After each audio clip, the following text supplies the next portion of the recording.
మీ business ఏదైనా మీ ఊర్లో promotion చేయాలంటే అది సుమన్ టీవీతోనే సాధ్యం. ఇప్పుడే సంప్రదించండి. Welcome to Suman TV. నేను మీ రమేష్. పుట్టపర్తి భగవాన్ శ్రీ సత్యసాయి బాబా శత జయంతి ఉత్సవాలు అత్యంత ఆర్భాటంగా ప్రారంభమయ్యాయి. శత జయంతి ఉత్సవాలను రాష్ట్ర ప్రభుత్వం అత్యంత ప్రతిష్టాత్మకంగా నిర్వహిస్తోంది. ఈ ఉత్సవాలను దృష్టిలో పెట్టుకుని 6 మంత్రులతో ప్రత్యేక కమిటీని కూడా నియమించింది.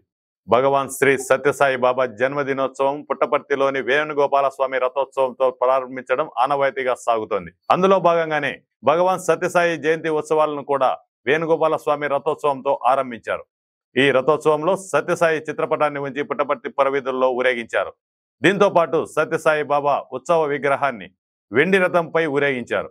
ప్రత్యేకించి సత్యసాయి బాబా శత జయంతి ఉత్సవాలకు దేశ ప్రధాని నరేంద్ర మోదీ బుధవారం హాజరు కానున్నారు. హిల్వ్యూ స్టేడియంలో జరుగు ఈ ఉత్సవాల్లో ప్రధాని మోదీ భక్తులను ఉద్దేశించి ప్రసంగించనున్నారు. దీంతో పుట్టపర్తిలో భారీ ఎత్తున బందోబస్తు ఏర్పాటు చేశారు.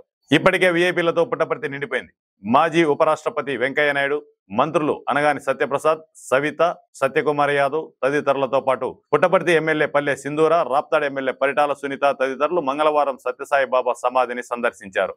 సత్యసాయి ఉత్సవ విగ్రహాన్ని వెండి రథంపై ఊరేగింపు నిర్వహించగా మంత్రులు, ఎమ్మెల్యేలు ఈ కార్యక్రమంలో పాల్గొన్నారు.